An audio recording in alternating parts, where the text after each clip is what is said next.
बिस्मिल्लाहिर्रहमानिर्रहीम अस्सलाम वालेकुम जी। तो दोस्तों, मेरी आज की वीडियो का टॉपिक आज़रबाईजान के ई वीज़ों के रिलेटेड है कि आज़रबाईजान ई वीज़े फ़िलहाल पाकिस्तानी और इंडियंस के लिए क्यों नहीं ओपन कर रहा। तो बहुत सारी वजूहात हैं। पिछली वीडियो में मैंने कुछ आप लोगों के साथ डिस्कस किया था। तो एक ऐसी रीज़न है जो सॉलिड रीज़न है जिसका मैं काफ़ी अरसे से डिस्कस करना चाह रहा था, लेकिन मेरा माइंड नहीं था कि मैं इस टॉपिक पे डिस्कस करूं।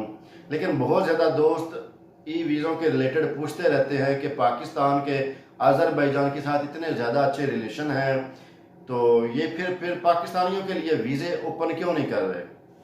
तो मैं आप लोगों को आज डिटेल से बताऊंगा कि इसकी रीज़न में से ये एक और बड़ी रीज़न है जिसकी वजह से अभी ये स्टॉप हुए हैं। रीज़न 3-4 हैं। तो जब भी कोई कंट्री किसी मेन टॉपिक पे, मेन प्रोजेक्ट पे काम करते हैं तो वो उसके लाजमी यानी पॉजिटिव पहलू भी देखे जाते हैं, नेगेटिव पहलू भी देखे जाते हैं। जब ये ई वीज़े ओपन हो रहे थे और कंपनी बिजनेस का ये जो सिस्टम ओपन हो रहा था, तो उस वक्त ये आज़रबाईजान की गवर्नमेंट ने ये डिसाइड किया था कि जो बंदा आएगा पाकिस्तान से या इंडिया से, बांग्लादेश, श्रीलंका, नेपाल, कहीं से भी आता है, उसके पास 1 महीने का बिजनेस वीज़ा होगा। और उस 1 मंथ के वीज़े पे ना तो उसको इलाके की समझ लगेगी, कंट्री की लैंग्वेज की समझ लगेगी, लोगों के बिहेव का उसको ना पता चलेगा, और ना ही वो कुछ ऐसी चीज़ें हैं जो वो नए कंट्री में आने वाले यानी कि जो होती हैं चीज़ें उनको फेस कर सकेगा। तो ये 1 महीने का टाइम जो बहुत ही शॉर्ट है। तो आज़रबाईजान की गवर्नमेंट ने डिसाइड किया कि जो बंदा आएगा बिजनेस पर्पज़ के लिए, उसको ये मौका दिया जाए कि जो फर्स्ट TRC है वो विदाउट बिजनेस शो किए वो अपनी हासिल कर सके, ताकि एट लीस्ट उसके पास 4 मंथ हों, और उसके बाद वो अपना जो बिजनेस करना चाहता है, जो उसने शो किया है कंपनी में, तो वो ओपन कर सके। प्रोसीजर ये था कि 1 महीने के अंदर अंदर वो आएगा, कंपनी ओपन करेगा और विदाउट बिजनेस शो किए TRC अप्लाई करेगा। 3 महीने की TRC मिल जाएगी, और उन्हीं 3 महीनों में पहला भी महीना एक हो गया और 3 महीने ये हो गए, तो इन्हीं 3-4 महीनों में वो अपना वर्कआउट भी कर लेगा, उसको कुछ लैंग्वेज की भी समझ आ जाएगी, जो वो करना चाहता है उसके लिए उसको आसानी हो जाएगी। तो ये एक अच्छा स्टेप था आज़रबाईजान की गवर्नमेंट के लिए, जो न्यू कमर थे बिजनेस करने के लिए, जो आना चाहते थे उनके लिए।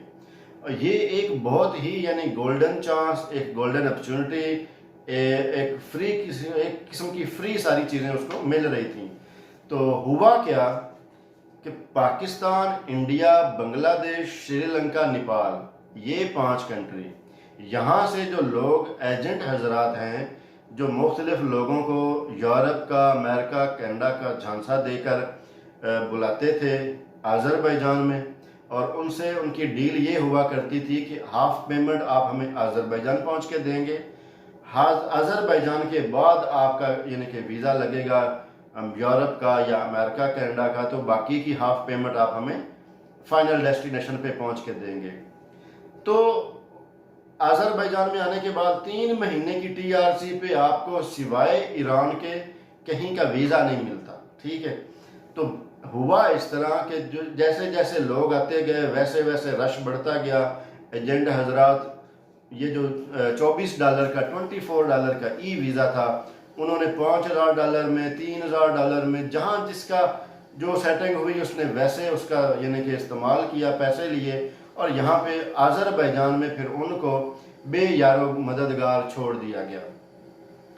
तो बहुत ज़्यादा कंप्लेंट होना शुरू हो गई पाकिस्तान एम्बेसी में भी, और जो इंडिया की एम्बेसी है बाकू में, यहाँ पे भी ये दोनों कंट्री की बहुत ज़्यादा जो है कंप्लेंट्स होना शुरू हो गई। क्योंकि नेपाल, श्रीलंका और बांग्लादेश उनकी एम्बेसीज इधर नहीं है, तो इस वजह से उनकी जो कंप्लेंट्स नहीं हुई। तो ज़्यादातर जो कंप्लेंट्स हुई वो ज़ाहिर बात है पाकिस्तान और इंडियन की होनी थी।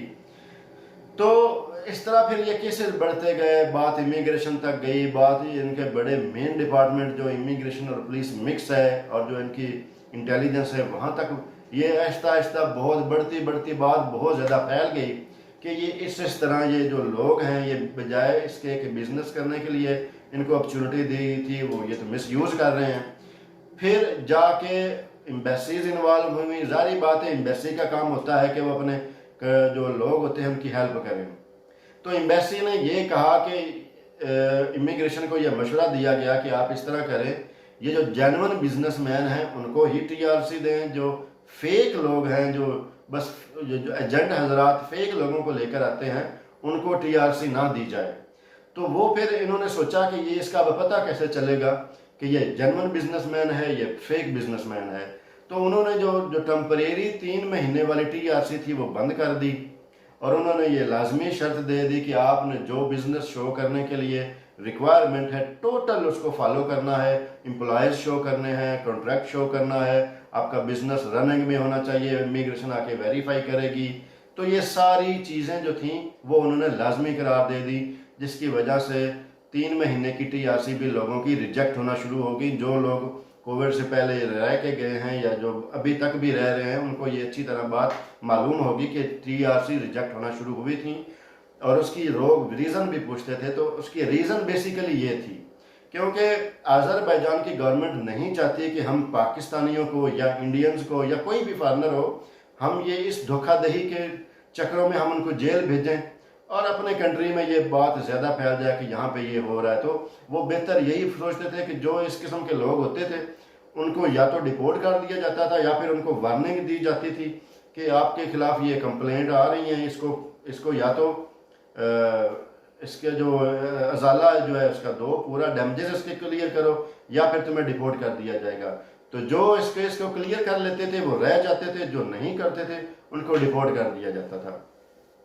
तो ये बातें भी अभी तक हैं जिसके ऊपर ये सारी चीज़ें वर्कआउट हो रही हैं कि जो, और एक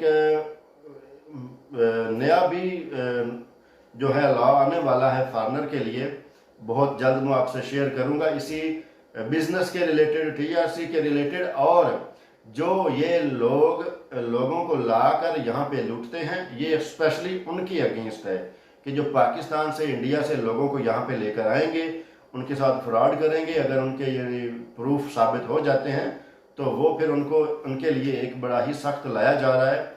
कुछ दिनों तक जब ये वीज़े ओपन होंगे तब ये स्टार्ट करेंगे, उससे पहले इसके ऊपर वो वर्कआउट कर रहे हैं ताकि जो नेक्स्ट गलतियां हुई हैं, जहाँ पे जो नेगेटिव पहलू थे उनके ऊपर वर्क किया जाए और ये सारी चीज़ें क्लियर की जाएं।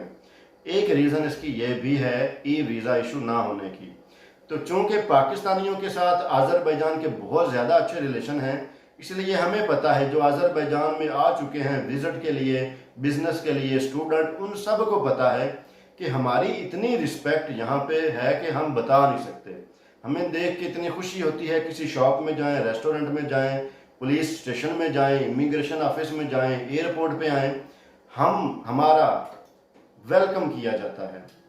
वेलकम भी एक ये ज़बानी कलामी नहीं है, यहाँ से वेलकम किया जाता है, हमें बहुत ज़्यादा यानी कि रिस्पेक्ट दी जाती है। इवन दैट के जो हम इनको भाई बोलें तो ये हमें यानी बड़े भाई का दर्जा देते हैं और हमारी बहुत ज़्यादा रिस्पेक्ट करते हैं। तो ये बात ना सोचें कि अज़रबैजान पाकिस्तान के वीज़े पता नहीं क्यों नहीं ओपन कर रहा, ये नहीं ओपन करेगा, वीज़े ओपन होने हैं लेकिन इसके ऊपर वर्क होगा, टाइम लगेगा उसके बाद। ठीक है दोस्तों, मेरी नेक्स्ट वीडियो तक के लिए